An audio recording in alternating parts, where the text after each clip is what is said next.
हर रोज की तरह सुरेश लाल जी अपने शाम के सैर सपाटे से लौट आए थे। वह अपने जूते उतार ही रहे थे कि बहू ने पूछा, बाबूजी, आज हम पार्टी में जा रहे हैं, हम वहीं से खाकर आएंगे। आज रात के खाने में क्या खाएंगे बताइए। सुरेश लाल जी सोचने लगे, आज रविवार तो नहीं है और न ही किसी की शादी है, जरूर किसी पार्टी में जा रहे होंगे। छोड़ो, मुझे क्या करना है। इस उम्र में अपने विचारों पर काबू करते हुए सुरेश लाल जी बोले, ऐसा करो बेटा, मेरे लिए 2 रोटियां बना दो, दूध के साथ रोटियां ही खाऊंगा। बहू तुरंत बोल उठी, बाबूजी, सुबह ही जो बनाई थी उनमें से 2 रोटियां अभी भी बची हुई हैं। अगर आप बहू ने अपना वाक्य अधूरा ही रहने दिया, लेकिन सुरेश लाल जी अच्छी तरह समझ गए कि वह क्या कहना चाहती थी। सुबह की रोटियां खाई तो गैस हो जाएगा। सुबह भी बहू ने मसाले वाली सब्जी ही बनाई थी, जिसके चलते अभी तक खट्टी ढकारें आ रही हैं। और इस उम्र में पेट को संभालना मतलब किसी बिगड़े हुए बच्चे को संभालने से भी ज्यादा कठिन काम। बाबूजी बहू से बोले, नहीं बेटा, इस उम्र में सुबह की रोटी नहीं खा सकता। तुम्हें थोड़ी तकलीफ होगी, लेकिन मेरे लिए 2 ताजी रोटी बना दो। बहू को बहुत गुस्सा आया। वो गुस्से में ही बड़बड़ाते हुए उठी, अब 2 रोटियां बनाओ या 10, काम तो उतना ही बढ़ेगा। आटा गूंथो, रोटियां बनाओ, किचन और बर्तन साफ करो। इन्हें क्या है, इन्हें सिर्फ ऑर्डर देना है, काम तो मुझे करना पड़ता है ना। बस दिन रात इनकी ही सेवा करते रहो। हे भगवान, सिर्फ 2 रोटियां बनाने में इतनी तकलीफ। मैंने कोई 5 पकवान तो मांगे नहीं थे। उन्हें बहुत गुस्सा आ गया, लेकिन गुस्सा वहाँ किया जाता है जहाँ कोई सुनने वाला हो। उन्होंने अपना गुस्सा निगल लिया। अब तो उन्हें जितनी जल्दी गुस्सा आता था, उससे जल्दी चला भी जाता था। सुरेश लाल जी को अपनी पत्नी की बहुत याद आई। पार्वती के जीते जी उनको कभी बासी रोटी खाने की नौबत नहीं आई थी। उल्टा खाने में 10 चीजें और मिल जाती थी। खाने के साथ मीठा, पापड़, अचार, दही, छाछ, सलाद और पता नहीं क्या क्या। सुरेश जी को बहुत बुरा लग रहा था। रहने दो बहू, मैं सुबह की रोटी ही खा लूंगा। फिजूल में तुम्हें तकलीफ होगी, और वैसे भी तुम्हारे हाथों की रोटी बहुत मुलायम होती है। मुझे चलेगा, मेरी वजह से तुम लोगों को देर नहीं होनी चाहिए। फिर बहू आवाज मीठी करते हुए बोली, बाबूजी, आप चाय लेंगे क्या। सुरेश लाल जी अपने चाय पीने की इच्छा को दबाते बोले, वैसे कोई खास इच्छा नहीं है चाय पीने की, मगर तुम अपने लिए बना रही हो तो मेरे लिए भी थोड़ी बना देना। हाँ बाबूजी, मैं अपने लिए बनाने वाली हूँ, आपके लिए भी बना देती हूँ, बोलकर बहू रसोई घर के अंदर चली गई। सुरेश लाल जी खुद से ही बातें करने लगे, अभी तो लाखों की जायदाद है मेरे पास। यह घर भी मेरे नाम पर है और खाते में लाखों रुपए पड़े हैं। कभी बेटा विषय निकालता है तो मैं बोलकर टाल देता हूँ कि मेरे पास तेरा ही तो है सब कुछ, और फिर भी 1 कप चाय और 2 ताजी रोटियां के लिए तरसना पड़ता हो तो उन बूढ़ों का क्या होता होगा, जिनके पास संपत्ति के नाम पर सिर्फ पुरानी यादों के कुछ भी नहीं होता। पार्वती को याद करके सुरेश लाल की आंखों में आंसू चमकने लगे और धीरे से गालों पर सरके। पार्वती के होते हुए उन्होंने घर का कोई भी काम नहीं किया था। आर्थिक जवाबदारियों के अलावा उनकी और कोई जवाबदारी नहीं थी। उनके व्यापार ने भी उनका अच्छा साथ दिया था। वह भी पार्वती से बहुत प्यार करते थे, लेकिन कभी जता या बता नहीं पाए। वह यह सच्चे दिल से मानते थे कि पार्वती उनकी किसी पूर्व जन्मों के पुण्य का फल है, लेकिन जिंदगी की भाग दौड़ में वह पार्वती की मन की इच्छाएं पूरी कर ना सके। उन्हें वैष्णो देवी जाना था, लेकिन हर बार यह यात्रा अगले साल के लिए स्थगित हो जाती। घर बार और संसार की जिम्मेदारियां संभालते संभालते कब उनकी इच्छाएं उन्हीं के साथ चली गई, पता ही नहीं चला।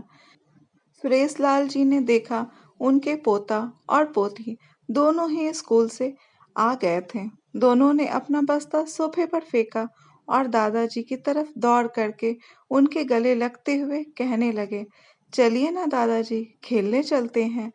यही निस्वार्थ प्रेम के कुछ पल थे, जिनमें सुरेश लाल जी भी बच्चों के साथ बच्चे बन जाते थे और सारे अपने दुख, यादें भूल जाते थे। वह कुछ बोल पाते उससे पहले ही बहू ने कहा, चलो छोड़ो दादाजी को, हमें पार्टी में जाना है। जल्दी से आकर तैयार हो जाओ, पापा भी आते ही होंगे। दोनों ही बच्चे दादाजी को छोड़ मम्मी की तरफ भागे। उनकी पोती 8 साल की थी और पोता 6 साल का था। सुरेश लाल जी अपनी सोच में डूबे हुए बालकनी की तरफ गए। बालकनी में धीमी ठंडी पवन ने उनका स्वागत किया। बहू उनके लिए चाय बनाकर लेकर आई। बालकनी में रखी अपनी कुर्सी पर बैठकर सुरेश लाल जी घुट घुट करके चाय पी रहे थे। पी क्या रहे थे, निगल रहे थे, क्योंकि चाय के नाम पर सिर्फ कम शक्कर वाला गर्म पानी था, ना इलायची ना अदरक। सुरेश लाल जी मन ही मन सोचने लगे, बहू के जाने के बाद आज खुद अपने हाथों से चाय बनाऊंगा, इलायची, अदरक और थोड़ी सी ज़्यादा शक्कर डालकर, और उसके साथ रोटियां खाऊंगा। रोटियों की याद आते ही उनका मुंह फिर खट्टा हो गया। चाय खत्म होने पर खाली कप लेकर वह किचन में रखने गए तो वहां देखा कि बहू और बच्चों का कप धोके पड़ा था। उन्होंने भी अपना कप धोकर रख दिया और अपनी डायरी लेकर बालकनी में आ गए। बालकनी में बैठे बैठे उनकी नज़र सूखी हुई तुलसी के पौधे पर गई। उन्होंने एक लोटा पानी लाकर उसमें डाल दिया। कुछ मिनटों बाद ध्यान से देखने पर उन्हें पता चला कि सूखे हुए तुलसी के पौधे में नई कुपले जैसे मुस्का रही हो। तभी याद आया कि पार्वती हर सुबह तुलसी को पानी और शाम को दिया दिखा देती थी। अब तो शाम को ना तुलसी को ना ही भगवान के मंदिर में दिया जलता है। पता नहीं कितने संस्कार, कितनी अच्छी आदतें पार्वती अपने साथ ले गई थी। सुरेशलाल आसमान की तरफ देखकर बोले, पार्वती, मुझे और इस घर को अभी तुम्हारी जरूरत थी। तुम क्यों हमें छोड़कर चली गई? तुमने मुझे धोखा दिया। तुमने हमेशा साथ रहने का वचन तोड़ दिया। तुम मुझे अकेला छोड़ कर चली गई। सुरेश लाल की आंखें भर आई। पापा, इतनी ठंडी हवाएं बह रही हैं और आप हैं कि बालकनी में बैठे हैं। अंदर आ जाइए, नहीं तो बीमार हो जाएंगे। बेटे ने सुरेश लाल जी से कहा। बेटा, बहू और पोता पोती सब तैयार होकर पार्टी के लिए निकल रहे थे। किसी ने झूठ मूठ ही मन रखने के लिए भी उनसे नहीं पूछा कि साथ चलिए। बाबा, आप खाना खाकर जल्दी सो जाइएगा, हमें आने में जरा देर हो जाएगी। ज़्यादा देर तक जागना आपकी सेहत के लिए अच्छा नहीं है। हमारे पास घर की दूसरी चाबी है, हमारी चिंता मत कीजिए, बेटे ने जाते हुए कहा। ऐसे बोल रहा है जैसे मेरी सेहत की बहुत फिक्र है।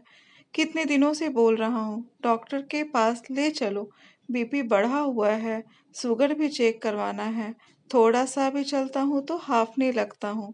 बेटा कहता है कि बुढ़ापे में यह सब तो होता ही है, ज़्यादा भ्रम मत पालिए।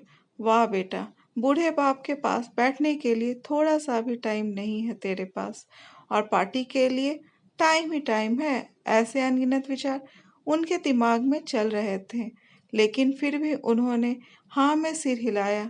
सभी पार्टी में चले गए। सुरेश लाल जी हॉल में रखे कुर्सी पर आकर बैठे।